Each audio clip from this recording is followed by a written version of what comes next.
And he said, maybe I can trust that you know what I'm talking about. But he said, for example, sometimes the TV and radio call him and they say, we want you to give us some presentation on human rights issues. And he said he wouldn't. He usually say, please talk to someone in the government who knows about those issues. So he knows that this is a red line. If he gets on TV or radio and speak critically, he probably can get in trouble. When we were there, we learned that a week or two before we came, another center for human rights in Tehran University was shut down because perhaps they crossed the line. In short, I can say to you that civil society organizations, human rights organizations, they are successful to the extent that they know where their lines are and to operate within those lines. But if they're going to cross that line, then they are crossed out. Okay, 1, 2, 3. Yeah, could you just push forward into assessing the media landscape? That's one question. The second question would be, was your tour sort of guided? Were you able to go where you thought you would want to go? Okay, good. A follow-up question, did you have any sort of media coverage? Oh, yes. Oh, yeah. Okay, let's start one by one. Okay, you said you want me to talk more about the media landscape. Okay, when I got there, and each one of us had like a nice, almost apartment, and we had a TV. So I always, whenever I go to a country, I like to flip channels and see what they have on TV. And their TV had 5 or 6 stations, and all of them either had religious programs or they had programs that seemed to be like very serious. I mean, they are, or like children programs. There were some children programs. There were some, some movies from other countries also. And I was surprised because in the movies from other countries, they show women without cover on their hair. I said, so how do you draw the line? And he said, well, no, if it's a movie from India, from Europe, America, it's okay to show the woman without cover. But if it's an Iranian movie, then the woman has to cover her hair. I don't know what is the point. I mean, but that's how they draw the line. But like in terms of TV, I want to say something on that very important. People told me every single person there has a satellite dish, even though it is banned by law.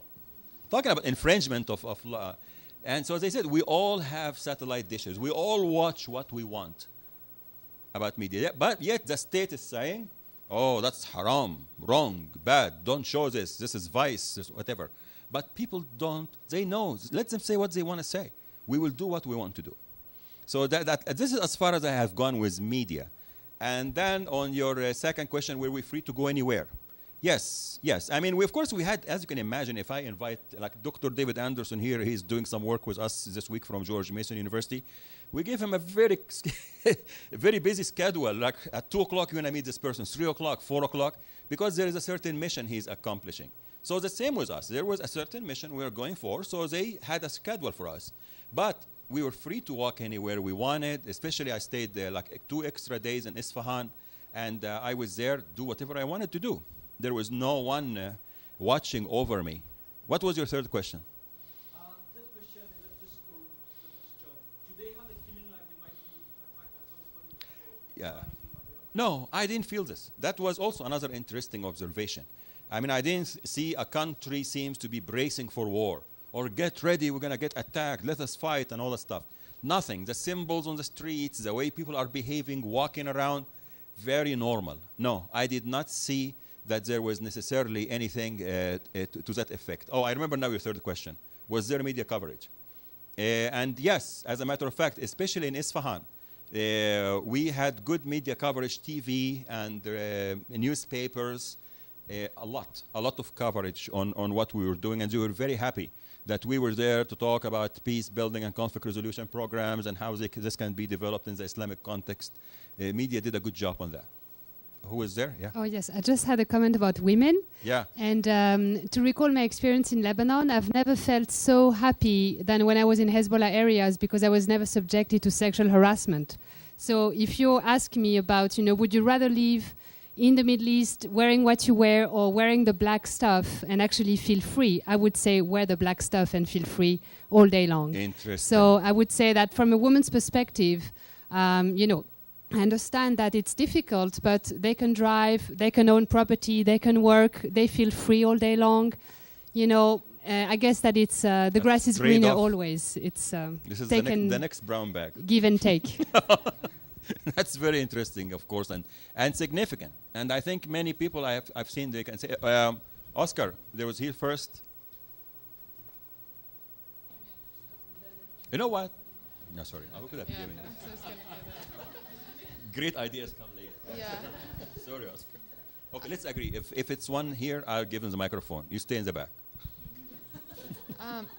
I just wanted to go back. I saw a couple of movies too from Iran that were very critical. One about a young female journalist, for example.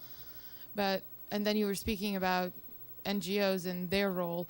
Do you think maybe that there's more freedom within the art? Did you notice something in regards to the arts, the way they are, because they don't feel as threatened by the art community maybe as opposed to NGOs? Is there a distinction between freedoms within that public sphere of? Excellent. And you know what? For me, those are the questions that I am left with. I mean, coming back after 10 days, this is exactly this has been on my mind. And if I go back again, I want to understand this better.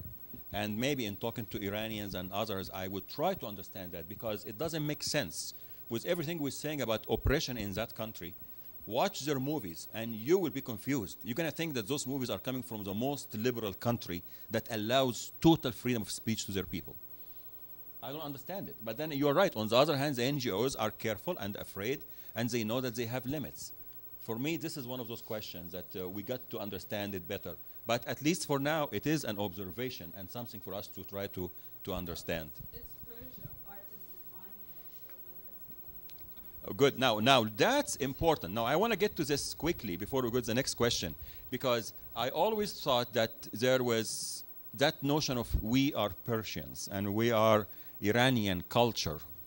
I remember one person we met in the bazaar one time, and he said, where are you guys from? And I said, from Egypt or something. And the other guy was from Palestine.